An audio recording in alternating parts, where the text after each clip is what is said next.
اچھا وہ خیرات یہ ہے قبلہ، میں کہتا ہوں کہ زمین سے لے کر آسمان تک گناہ کرنا میرا اللہ تمہیں معاف کر دے گا۔ جاؤ میری قوم کے نوجوانوں، تمہیں چھوٹ دے کر جا رہا ہوں، ریت کے ذروں کے برابر گناہ کرنا میرا اللہ تمہیں معاف کر دے گا۔ درختوں کے پتے دیکھے ہیں، درختوں کے پتوں جتنے گناہ کرنا میرا اللہ پھر بھی تمہیں معاف کر دے گا، معاف کر دے گا، معاف کر دے گا، کیونکہ میرے سونے محمد کا رب ہے ہی معاف کرنے والا۔ تو جب وہ ہے ہی معاف کرنے والا، پھر ہمارے گناہوں کو کیوں نہیں معاف کرے؟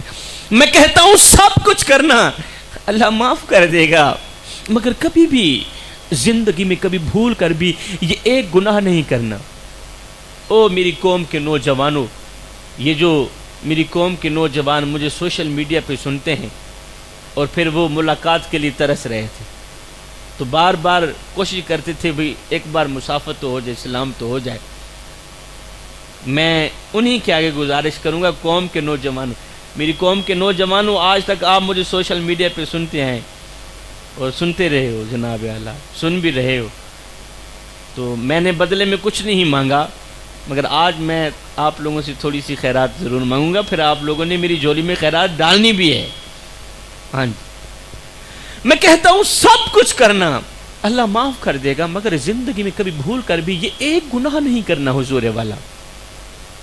اگر یہ ایک گناہ بار بار کرو گے تو یاد رکھنا اللہ تعالیٰ تمہاری نمازیں قبول نہیں کرے گا، پھر تمہارا روزہ بھی قبول نہیں ہوگا، پھر تمہاری تہجد کی نماز بھی قبول نہیں ہوگی۔ حضور والا کتنا بڑا خطرناک گناہ ہے، کتنا بڑا خطرناک گناہ ہے، جو ہماری نمازیں قبول نہیں ہونے دیتا، جو ہمارا روزہ قبول نہیں ہونے دیتا، جو ہماری کوئی بھی عبادت قبول نہیں ہونے دیتا، وہ کتنا بڑا خطرناک گناہ ہوگا۔ بس میری قوم کے نوجوانوں، میں اسی خطرناک گناہ سے توبہ کی خیرات مانگتا ہوں۔ آپ لوگ جب اس ایک گناہ سے توبہ کرو گے تو میں یوں سمجھوں گا کہ آپ لوگوں نے میری جھولی میں خیرات ڈال دی، اور پھر میں ہمیشہ کے لیے آپ لوگوں کے حق میں دعائیں کرتا رہوں۔ اب سنیے گا کہ وہ خطرناک گناہ ہے کون سا جو ہماری کوئی بھی عبادت قبول نہیں ہونے۔ اب میں ہاتھ جو کر رہا ہوں میری قوم کے نوجوانوں، اثر کرے نہ کرے، کوئی سن تو لے میری فریاد، نہیں ہے داد کا طالب یہ بندہ آزاد۔ میں نے آپ لوگوں سے سبحان اللہ نہیں مانگی، میں نے آپ لوگوں سے داد نہیں مانگی، میں نے آپ لوگوں سے بس تھوڑی سی خیرات مانگی ہے، اور یہ خیرات میری جھولی میں ضرور ڈالنا۔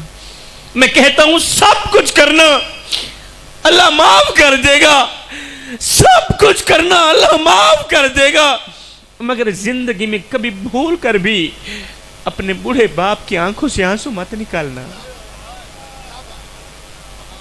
یہ دیکھو میری قوم کے نوجوانوں، سید کے ان جڑے ہاتھوں کی لاج رکھنا، سب کچھ کرنا اللہ معاف کر دے گا، مگر زندگی میں کبھی بھول کر بھی اپنے بوڑھے باپ کی آنکھوں سے آنسو مت نکالنا۔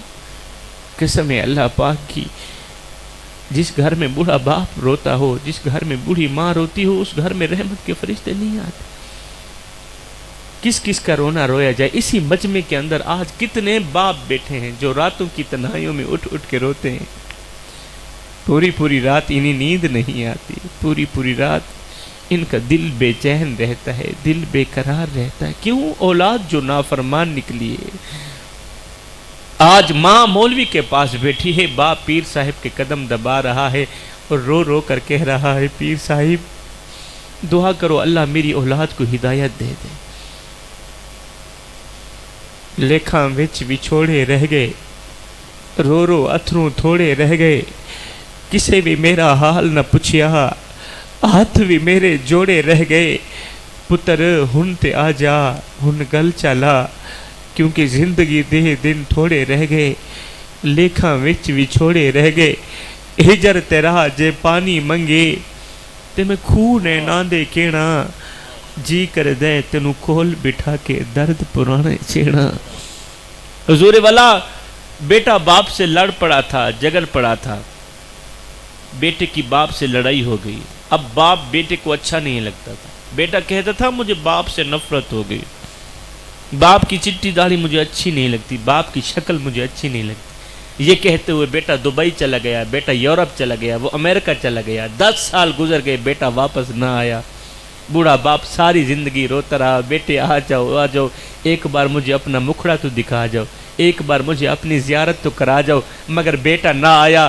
آخرکار باپ یہ جملہ بولتا ہوا مر ہی گیا، میرے بیٹے جب میری قبر پر آنا تو مسکراتے ہوئے آنا، روتے ہوئے مت آنا، کیونکہ اس وقت تیرے آنسو صاف کرنے کے لیے میرے پاس ہاتھ نہیں ہوں گے۔ قبلہ ایک وقت تھا جب ہم گھر کی دہلیز پر قدم رکھا کرتے تھے تو سب سے پہلا جملہ ہماری زبان سے جو نکلتا تھا وہ یہ تھا کہ اماں کہاں ہیں۔ حضور آپ کچھ عرصہ پہلے کی طرف جائیں نا، پیچھے کی طرف جائیں نا حضور والا، آپ کو یاد ہوگا جیسے ہی ہم گھر کی دہلیز پر قدم رکھتے تھے تو سب سے پہلا جملہ جو ہماری زبان پر آتا تھا وہ یہ ہوتا تھا کہ اماں کہاں ہیں، ابو کہاں ہیں، ایسا نا جناب؟ جبکہ ہمیں استاد کہتے تھے بیٹا جاتے ہی السلام علیکم کہنا ہے، ایسے ہمیں درس دیا جاتا تھا نا، لیکن ہماری ایک عادت بنی ہوئی تھی، ہم جیسے ہی گھر کی دہلیز پر قدم رکھتے تھے ہمیں سلام بھول جاتا تھا، لیکن سب سے پہلی ہماری زبان سے ایک جملہ نکلتا تھا اماں کہاں ہیں، ابا کہاں ہیں۔ تو پھر جب امی ہمارے سامنے بیٹھتی تھی ہم اپنی امی کو دکھ سناتے تھے، درد سناتے تھے، تو پھر امی اٹھتی تھی ہماری پیشانی پر ایک بوسہ دیتی تھی، قسم ہے اللہ پاک کے سارے غم بھلا کے رکھ دیتی تھی۔ مگر حضور والا پھر کیا ہوا، وقت نے کروٹ لی، سال گزرا، 2 سال گزرے، 3 سال گزرے، 5 سال گزرے، 10 سال گزر گئے، آج گھر تو آباد ہے، 4 دیواری بھی ویسی کی ویسی ہے، گھر میں خوبصورت بیوی بھی ہے، 5 بچے بھی ہیں، اللہ تعالیٰ نے ہر ایک نعمت سے نوازا ہے، مگر وہ نعمت اللہ نے چھین لی ہے جو کبھی ہمارے سامنے بیٹھا کرتی تھی، ہماری پیشانی پر ایک بوسہ دیتی تھی، ہمارے سارے غم بھلا کے رکھ دیتی تھی۔ اسی مجمع کے اندر آج کتنے لوگ بیٹھے ہیں جن کی آنکھیں بوڑھی ماں کو دیکھنے کے لیے ترس رہی ہیں، کتنے لوگ بیٹھے ہیں جن کے کان بوڑھے باپ کی آواز سننے کے لیے ترس رہے ہیں۔ تو اگر آج آپ کی ماں زندہ ہے، آپ کے باپ زندہ ہیں، تو یہ اللہ تعالیٰ کا خاص کرم ہے آپ لوگوں پر۔ حضرت سیدنا علی المرتضیٰ شیر خدا نے فرمایا اپنے والدین کے آگے اونچی آواز میں بات مت کیا کرو، جس دن یہ خاموش ہو گئے اس دن تم ان کی آواز سننے کو ترسو گے۔ میری قوم کے نوجوانوں، میری حاضری مکمل ہو گئی، میری حاضری ختم ہو گئی، اب میں جانے سے پہلے آپ لوگوں کو ایک خوبصورت سا تحفہ دے کر جانا چاہتا ہوں، اور تُسے ستے دن نہیں پے سہیں جی۔ آپ کے چہرے تو دیکھ کر مجھے ایسے لگ رہا ہے جیسے کہیں آپ سوئے نہ پڑے ہوں، اور یہ بات حقیقت ہے، آپ کال کر کے پوچھ لیں۔ میں اس وقت علی پور عشاء کے فوراً بعد 9 ساڑھے 9 بجے میرا بیان تھا علی پور میں۔ کہاں ہے علی پور؟ اور قبلہ میں آپ لوگوں تک پہنچا ہوں، قسم ہے اللہ پاک کی مجھے اتنی تھکاوٹ نہیں ہوئی، میں اتنا تھکا ہرا نہیں بیٹھا جتنے آپ لوگ بیٹھے ہیں، اور مجھے اس طرح لگ رہا ہے کہ جس طرح مجھے رو گیا، اور مجھے اس طرح لگ رہا ہے جیسے کہ میں آپ لوگوں کا مہمان نہیں، آپ لوگ میرے مہمان ہیں۔ تو چلو قبلہ آپ مجھے ہی اپنا میزبان سمجھیں، آپ میرے مہمان ہیں، بس یہ ایک تحفہ بسم اللہ پڑھ کے لے لیں۔ سید آیا ہے، بڑی دور سے آیا ہے، کوئی پیسہ لے کر جاتا ہے، کوئی دولت لے کر جاتا ہے، کوئی کیا لے کر جاتا ہے، کوئی کپڑا لے کر جاتا ہے، میں آیا ہوں کیونکہ جب دوست کے پاس جاتا ہے نا، جب یار کے پاس جاتا ہے نا، تو کوئی نہ کوئی تحفہ لے کر ہی جاتا ہے۔ تو یہ جو میری قوم کے نوجوان کھڑے ہیں نا، ان کے لیے میں ایک خوبصورت سا تحفہ لے کر آیا ہوں، یہ مدینے سے آیا گیا تحفہ ہے، اور ایک سید زادہ آپ لوگوں کو قیمتی تحفہ دے کر جا رہا ہے۔ بابا عبدالغفار صاحب، اس سے بڑا تحفہ، اس سے بڑا قیمتی تحفہ بھلا کون سا ہو سکتا ہے جو تحفہ آپ کے بچوں کو اللہ کا محبوب بنا دے، جو تحفہ میری قوم کے نوجوانوں کو 1 منٹ کے اندر اللہ کا ولی بنا دے۔ اب لے لو وہ تحفہ، وقت آ گیا ہے کچھ حاصل کرنے کا، وقت آ گیا ہے کچھ حاصل کرنے کا۔ او میری قوم کے نوجوانوں، سادے الفاظ میرے کریم نبی نے فرمایا، میرے میٹھے نبی نے فرمایا، میرے میٹھے نبی نے فرمایا صحابہ میں اللہ کا حبیب ہوں، میں اللہ کا حبیب ہوں۔ پھر فرمایا جو جوان جوانی میں توبہ کرتا ہے وہ بھی اللہ کا حبیب بن جاتا ہے۔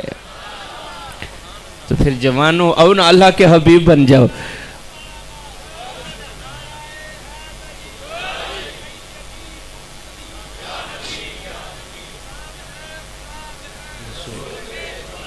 تو جوانوں او نا پھر اللہ کے حبیب بن جاؤ، او نا پھر اللہ کے دوست بن جاؤ۔ جب تم اپنی ساری زندگی مالک کے نام کر دو گے تو پھر وہ ساری کائنات تمہارے نام کر دے گا۔ میرا اللہ فرماتا ہے او میرے بندے تو لوگوں کے لیے تو وقت نکالتا ہے، کبھی کبھار میں رب کے لیے بھی وقت نکال لیا کر۔ تو لوگوں کے پیچھے تو بھاگتا ہے، تو لوگوں کے آگے تو ہاتھ پھیلاتا ہے، کبھی کبھار میں رب کے آگے بھی ہاتھ پھیلا لیا کر۔ لوگوں کے آگے ہاتھ پھیلاتے ہوئے تجھے شرم نہیں آتی، میں رب کے آگے ہاتھ پھیلاتے ہوئے تو کیوں شرمات؟ اللہ فرماتا ہے میرے بندے تو کرتا وہ ہے جو تو چاہتا ہے، پر ہوتا وہ ہے جو میں رب چاہتا ہوں۔ تو کرتا وہ ہے جو تو چاہتا ہے، پر ہوتا وہ ہے جو میں چاہتا ہوں۔ اے میرے بندے تو وہ کر جو میں چاہتا ہوں، پھر ہوگا وہی جو تو چاہتا ہے۔ ایک بار اپنی چاہت کو میں رب کی چاہت پہ قربان کر کے تو دیکھ، ایک بار اپنی رضا کو میں رب کی رضا پہ قربان کر کے تو دیکھ۔ تو میں مشکور ہوں قبلہ میرے بہت ہی محترم عزیز بابا عبدالغفار صاحب حاجی صاحب کا، اور قبلہ میٹھے شاہ صاحب کا۔ یہ بہت ہی پیاری شخصیت ہے، میرے مسلک کے حق اہل سنت والجماعت کے خوبصورت تارے تشریف لائے، تو ان کا نیچے بیٹھنا، میرا اوپر بیٹھنا مناسب بالکل بھی نہیں تھا، لیکن انتظامیہ نے زبردستی سے مجھے کرسی پہ بٹھا دیا، تو میں اس کی معذرت چاہتا ہوں۔ اللہ تعالیٰ آپ لوگوں کا آنا، میرا پڑھنا، آپ لوگوں کا سننا اپنی پاک بارگاہ میں قبول فرمائے۔